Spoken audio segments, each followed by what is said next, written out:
வணக்கம் மக்களே, வணக்கம். சற்று முன் கிடைத்திருக்கக்கூடிய ஒரு முக்கியமான தகவல் ஒன்றை தான் பார்க்க போகிறோம் மக்களே. சற்று முன் திமுகவின் முக்கியமான பொறுப்பில் இருக்கக்கூடிய முக்கியமான அமைச்சர் உதயநிதி அவர்கள் தற்போது அமைச்சர் உதயநிதியின் கொச்சி பண்ணை வீட்டில் 450 கோடி மதிப்பிலான போதைப் பொருளை பதுக்கி வைத்திருந்தது அமலாக்கத்துறைக்கு ரகசிய தகவல் கிடைத்திருந்தது. இந்த ரகசிய தகவலின் அடிப்படையில் பெரும் சோதனை மேற்கொண்டிருந்தாங்க.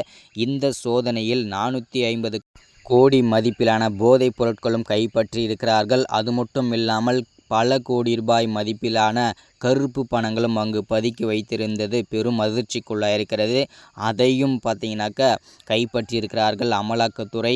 இதை பற்றின தகவல் தான் இந்த ஒரு காணொலியில் தெளிவாக துல்லியமாக பார்க்க போகிறோம்.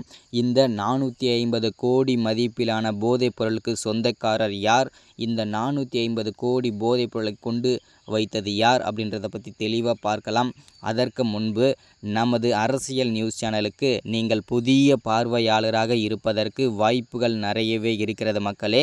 முடிஞ்ச அளவுக்கு எல்லாரும் மறக்காமல் நமது அரசியல் நியூஸ் சேனலை சப்ஸ்கிரைப் பண்ணி வச்சுக்கோங்க. தொடர்ந்து நம்ம வீடியோ போட்டோம்னா உங்களுக்கு நோட்டிஃபிகேஷன் வந்துடும். அதை பார்த்து தெரிஞ்சுக்க முடியும். இன்றைக்கான அரசியல் நியூஸ் என்ன, இன்றைக்கான அரசியல் அப்டேட் என்னன்றதை தெளிவாக துல்லியமாக தெரிஞ்சுக்க முடியும் மக்களே. மறக்காமல் லைக் பண்ணுங்கள், மறக்காமல் ஷேர் பண்ணுங்கள்.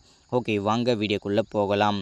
சற்று முன்பு கிடைத்திருக்கக்கூடிய ஒரு முக்கியமான பரபரப்பான தகவல் என்ன அப்படின்னு கேட்டிங்கனாக்கா, திமுகவின் முக்கியமான அமைச்சராக இருக்கக்கூடிய அமைச்சர் உதயநிதி அவர்கள் தற்போது அமைச்சர் உதயநிதியின் கொச்சி பண்ணை வீட்டில் 450 கோடி மதிப்பிலான போதைப் பொருட்களை அமலாக்கத்துறை கைப்பற்றி இருக்கிறார்கள் மக்களே. இதுதான் அப்டேட்.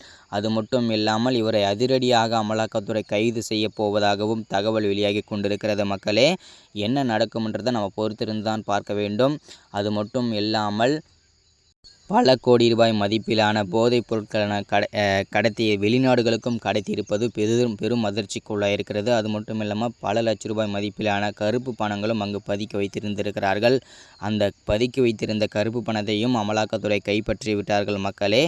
அதையும் கைப்பற்றி போதைப் பொருட்களையும் கைப்பற்றி அமைச்சர் உதயநிதியை கைதும் செய்ய போவதாகவும் தகவல் வெளியாகி கொண்டிருக்கிறது.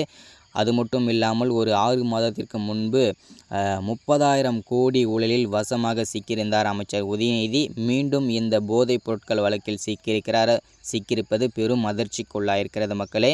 இதுதான் இந்த வீடியோவில் நம்ம அப்டேட்டை கொடுக்கறது. தொடர்ச்சியாக இந்த மாதிரி அரசியல் பற்றின அப்டேட் வேணும்னு நினச்சிங்கன்னா மறக்காமல் நமது அரசியல் நியூஸ் சேனலை சப்ஸ்கிரைப் பண்ணுங்கள், லைக் பண்ணுங்கள், ஷேர் பண்ணுங்கள். தொடர்ச்சியாக அப்டேட் பண்ணுறேன். Thank you, welcome. அடுத்த வீடியோவில் தொடர்ச்சியாக பேசலாம்.